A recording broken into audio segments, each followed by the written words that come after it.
I love it. It doesn't matter what I'm flying, a helicopter, an airplane. It's just incredible. The views we get are great. The sensations you have. Helicopter flying to me is really a lot of fun because generally we're down in the trees. It's very challenging. And now learning to fly jets around here at NASA has been pretty incredible too. Had to hang up the helicopter keys, but pulled out some jet keys, and it's pretty nice. I'd always wanted to be an astronaut ever since I was a little kid. My grandparents lived in Titusville, right across from the Kennedy Space Center in Florida, so I spent a lot of time down there as a small child. Ignition sequence start. My grandfather was really the inspiration behind all this because he would drag me out to see anything launching. Launch commit. Liftoff. We have liftoff. Roger. 1 minute, 19 seconds. For whatever reason, it kind of stuck in my blood. The ironic thing is when I decided to go to West Point, I figured that my dream of being an astronaut was gone, so I kind of gave up on it because I didn't realize you could be in the Army and be an astronaut, but turns out you can. So back in 2008, I flew on STS-126. We were kind of a resupply mission. So they called our mission actually the Extreme Home Makeover Mission for the space station. We got a chance to bring up new bedrooms, a new bathroom, a new kitchen, a new gym, really outfit the station to be able to support more than 3 crew members. So that was pretty cool to be part of that. And then to go back a few years later in 2016 and 2017 when I flew on the Soyuz. That was an incredible time up there. The long duration piece is obviously a lot different than the shuttle couple-week mission. There's a different cadence, a different rhythm you have to get into, more of a marathon pace versus a sprint pace. Space shuttle for me was you're kind of rocking and rolling for the first couple minutes while the solid rocket boosters are on, and then it smooths out and it's pure acceleration. The landing coming back in is super smooth because you're landing on a runway. And Soyuz to me was kind of the opposite. It was a really smooth ride uphill, but coming back was really violent and pretty incredible that we made it through that. But they've been doing it for many, many years, and a proven product for sure. We do things differently down in Florida now than we did for shuttle, so it was just a whole different world. We kind of blended, I would say, the best things from shuttle during quarantine and launch day operations and the best things from Soyuz that we've learned over the years. And kind of now we have a hybrid of those really good things on launch day especially. I'm really excited about it. I love the Kennedy Space Center and all the teams down there that I've gotten to work with. I love it for our country, our nation, that we're launching out of the U.S. again. It's a great capability that we have, and just happy to be doing it again out of Florida. My name is Shane Kimbrough. I am the commander of NASA's SpaceX Crew-2 mission to the International Space Station.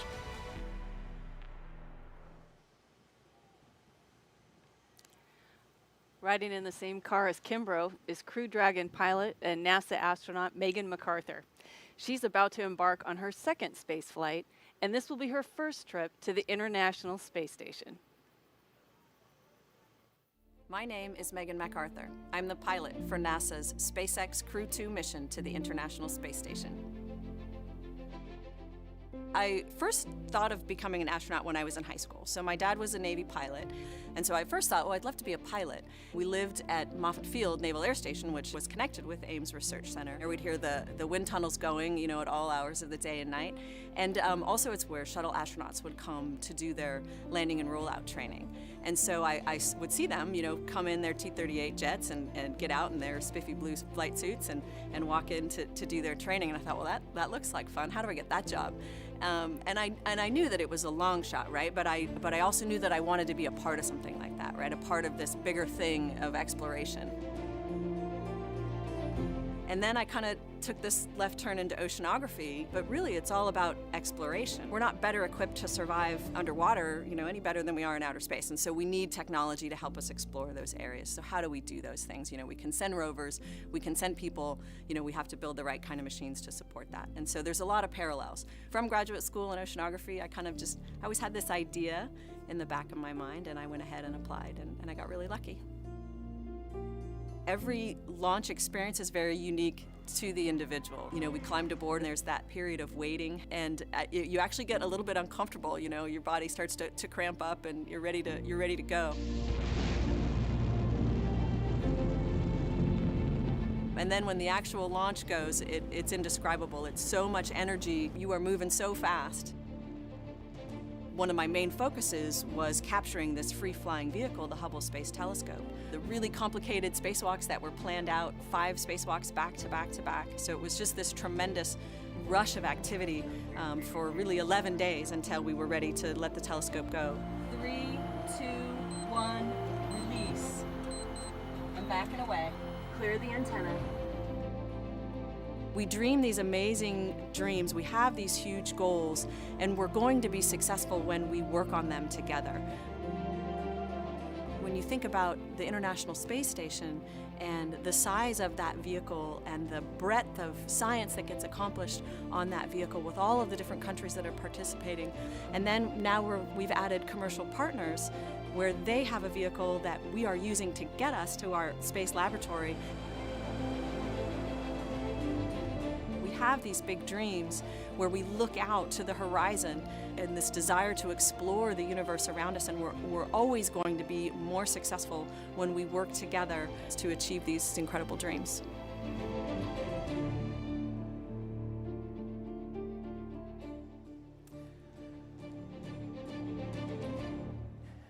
So there's the convoy there on your screen. They just passed behind us just moments ago on their way to pad 39A. Now, if you're wondering what the crew is listening to, first let's look at this Twitter comment. It's so cool seeing Bob.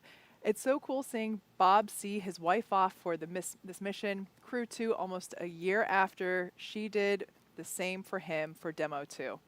I just love that. Like I said before, they are a power couple, and I can't get enough of it. Absolutely. And they've got a really cool playlist that we had a preview of, but you were starting to talk about that, Kate. Yeah, so the astronauts, of course, get to pick their playlist in their Tesla. So in the first car with Shane and Megan, I'm not sure which one they're listening to this instant, but they had selections like Learn to Fly by the Foo Fighters, a personal favorite of mine, Crazy Train, Ozzy Osbourne, Enter Sandman, Metallica. I was listening to that one on my way in today. City of Blinding Lights, U2. And in Aki and Tomas' car, Drops of Jupiter. That is a classic. Paradise City by Guns N' Roses. And, of course, Danger Zone by Kenny Loggins. Yeah, little Top Gun action. I love it. The NASA and SpaceX team inside the Launch Control Center here at Kennedy Space Center just watched this convoy pass by from their windows at the LCC, and we caught up with the NASA Commercial Crew Program Manager about what that moment is like. As they're driving down that road, down to launchpad 39A, and you can see the crew, and then to me, that's when it really becomes real. Not that it's not real every step of the way during preparations, but everybody in the firing room will stand up and it gets really quiet. And I think that's when everybody realizes, hey, we're about to go do this for real. And you can just feel the passion and the intensity. Everybody in that room and everybody in Houston and Hawthorne, you know, I think they're standing up too, watching, because they know, hey, this is going to be a great mission, but it's about to get really serious. And now the crew is approaching pad 39A and entering what is known as the Blast Danger Area, or BDA, and now approaching the base of the pad. But the teams have conducted internal go, no-go polls to make sure that this area was safe before they entered. And as they are approaching the base of the pad, we have some more messages from those with some personal connections to this crew.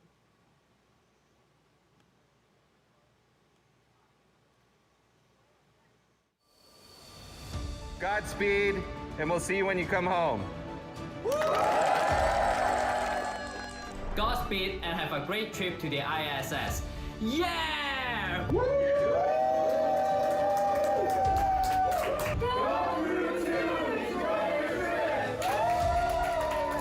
Crew-2, we're ready for you. Thank you for flying with SpaceX. Good luck from the bakery and Simco Logistics team. Go Crew Dragon! I wonder which Crew-2 I'll be playing. When I say crew, you say two. Crew. Two. Go Dragon! Go SpaceX! Go NASA Crew-2! Crew-2 is launching. There's 10 10 seconds for this cheers. So good luck to the astronauts and Dragon engineers. Go Shane. Go Megan. Go Thomas. Go Aki. Go Falcon. Go Endeavor. And go Crew-2. We are wishing you guys a safe mission to the ISS. Good luck and Godspeed, Megan, Shane, Akihiko, and Thomas. So I'm here to wish Crew-2 a successful launch on the Falcon 9. Launch America! Good luck, Crew-2. On behalf of the Dragon Engines and Tanks engineering team, have a safe flight. Wishing Shane, Megan, Tama, and Akihiko a safe flight and a productive stay at the ISS. Go Falcon, go Dragon, and go Crew-2! Crew-2, Godspeed, and thank you for flying SpaceX. Have a safe flight. And it is an honor and a privilege to be a part of this and contribute in some way. And I couldn't be more excited to see you on this mission.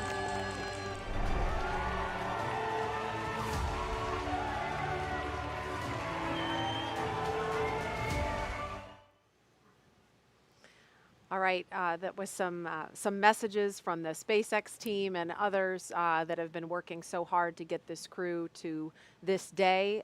We are looking at the base of Launch Complex 39A, and we can see the Falcon 9 first stage booster on the pad. Kate, I know SpaceX has done some extensive upgrades since you began leasing this, and we can't see the crew on screen here. They take a bio break once they get to the pad, so it'll be a couple of minutes before they ascend the fixed service structure to the right of your screen. That's that big black tower, and we also should be hearing an announcement from the Corps, specifically Chad Healy, that the crew has arrived at the pad, so that could be coming any minute. Yeah, like you said, we have made a number of upgrades. In case if you aren't familiar with the history of this launch pad, it was originally built in the 1960s to support the Saturn V rocket for the Apollo program. And of course, this is where we went to the moon from. This is the launch pad where Apollo 11 took off from. After that program, it was upgraded to support shuttle. And then after that, SpaceX took over the lease for it in 2014. And we actually had our first flight from here in February of 2017, which was a cargo resupply mission to the International Space Station. So we've been busy. It looks a little different. We did make some upgrades to aesthetics, but a lot of it was safety driven. I believe, you know, the shuttle structures were iconic. It was, of course, heartbreaking for everyone to see the rotating service structure come down, but we did have to remove it for safety purposes, but also it was just unnecessary for what we would be doing to advance the next generation of human spaceflight. So I will say that the tower there does have the bones of that original fixed service structure. And so there are many things that are still original in there, like the telephone, which we will see later on. I think we'll save that for later, but also it's the same elevator that the shuttle astronauts rode up in as well. Yeah, so Tracy's got her hand on her heart here. It looks different, but there we have a shot of those elevators there. Yeah, elevators that don't have floor numbers, but rather foot numbers on them. Yeah. The Crew-2 astronauts will be hitting the button for the 255-foot level of this structure. But yeah, these are the original elevators, obviously maintained for safety, but they're so while it may look different, a lot of that history is still there. And Tracy, this is the same pad, of course, that you launched from years ago. Yes, very fond memories of it on my flight. So we got out of the Astrovan, the pilot on our flight on STS-118, Charlie Hobaugh, who we called Scorch, paused and looked up at the stack, and he stopped my crewmate, fellow rookie, Barbara Morgan, and I to pause and take a look at this mammoth spacecraft we were about to fly on, because he said this is going to be the last time you see this view. And I'll never forget that moment. It was very meaningful to me. I cherish it. But Barbara and I realized we got to hurry up. We don't want to miss our first launch. And so we scooted on, and he stayed there pausing to look at it. And I'll always remember that. Hopefully we'll see these. I mean, if dry dress rehearsal was any indication, we'll be able to see these astronauts have a similar moment do what is one of my favorite moments in the whole launch countdown, the astronaut lean back when Yes. they just try to take in, like you said, this ginormous vehicle that they're about to ride in. Yeah, and we should see that happen in just a few minutes. But in the meantime, we learned a little bit more about Shane and Megan as they rode out to the pad. Now let's take a closer look at mission specialist Thomas This is the Pesquet LD of on ESA. Countdown 1. We've received our final weather brief for the Dragon Ascent corridor weather. Ascent weather is go for launch. The final weather brief for pad escape winds will be at T-minus 1 hour. Okay, so we heard ascent weather looking good. We'll hear another weather brief at T-minus 1 hour. But again, Thomas Pesquet of ESA will be the first European to fly aboard Crew Dragon and the first European to launch from U.S. soil in more than a decade. Okay, are you ready? Yes, I'm ready. I tend to work a lot, even outside of work. You know, going to new places, meeting new people. I like new experiences. I like to learn all the time. My name is Thomas Pesquet, and I'm a mission specialist for NASA's SpaceX Crew-2 mission to the International Space Station. On board the Crew Dragon as a mission specialist, everything that's manual is in our ballpark. If we have to open a hatch, if we have to use the emergency equipment, if we have to open or close valves, if we have to manage the cargo and the stowage, all this is going to be on us. I remember as a kid, everybody's an interest, but mine was space shuttles and planes, and I had the posters in my room and the complete kit. And so I went into math and physics, and then I became an engineer. I went into aerospace.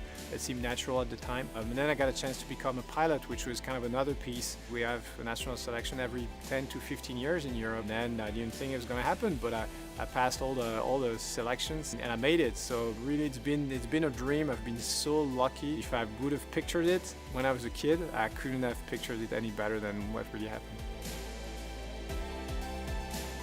The space station, to me, it's a step for exploration. So we're preparing the next steps that are going to take us, you know, to the moon and to Mars. And then at the same time, we're using the space station as an orbiting laboratory. So every day you do research that you couldn't be doing on the ground. You have to prepare for the spacewalks. You always prepare it very meticulously, very thoroughly. And then once you go out, and just your adrenaline is very high. And it's also physically challenging because you're going to be for 6-7 hours fighting against that spacesuit, because that spacesuit is inflated with air for you to be able to breathe, which means it's going to resist your movements. So those are huge, big memories that you have, but really also sometimes the small things, like the fun that you could have. It's one of the big achievements of the space program is to bring people together. That's what makes us go. You know, in the future, I think our programs are going to be more and more ambitious. So we're going to need more than just one country. No single country in the world can do it on its own. So I think it's the partnership that takes us forward. It makes you better, it makes you achieve more, and I think that's the path we're in. The space station has paved the way. I mean, every future big space program is going to have to follow the same path.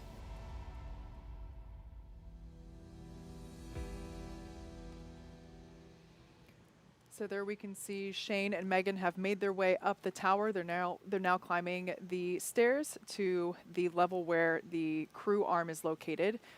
Before Aki and Thomas make their way to the elevator at the ground level of Pad 39A, let's get a look at mission specialist and JAXA astronaut Aki Hoshide. Once at the space station, he will be part of the first ever direct handover from one Japanese astronaut to another.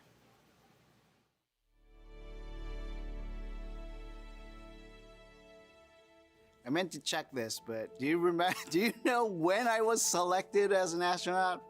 1999, thank you. I always get mixed up there. So I was born in Tokyo, Japan, and then from age 3 to 7, I actually lived in New Jersey because of my dad's job. In high school, I went to Singapore for 2 years. Went to Keio University in Japan. Got my degree in mechanical engineering. And then right after college, I joined the Japanese Space Agency. I have dreamt of becoming an astronaut since my childhood and tried a couple of times in astronaut selection. And on my third try, got selected as an astronaut candidate in 1999. So on my first mission on SDS-124 on the Space Shuttle Discovery, that was my first flight, so I thought I would be nervous, but my crewmates were already like my family, so we were just chit-chatting inside the cockpit.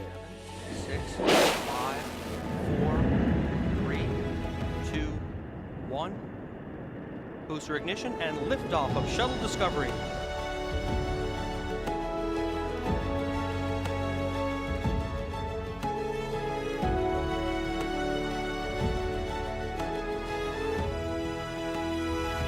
Aki Hoshide heading for a half year on the International Space Station. My second flight was a long duration flight. We launched on a Soyuz capsule, docked to the space station, and did a lot of science and spacewalks. Flying on 3 different vehicles, that's going to be amazing. The new spacecraft, Crew-2, it's a new technology, new layout, new operation, and I can't wait to actually experience it. So I guess the difference would be it's a brand new vehicle, a lot less switches. It's like a smartphone, I would say, which felt uncomfortable initially because as an astronaut, you're like, where are the switches? Which button do I have to push? So initially I felt a little awkward. Then after training, you get adjusted and you understand, hey, this is how the system works and how can I, as a crew member, help out the mission. It's a privilege, actually, to work together with these people and look forward to actually doing the mission and spending more time working together. I'm Aki Hoshide, JAXA astronaut and mission specialist for NASA SpaceX Crew-2 mission.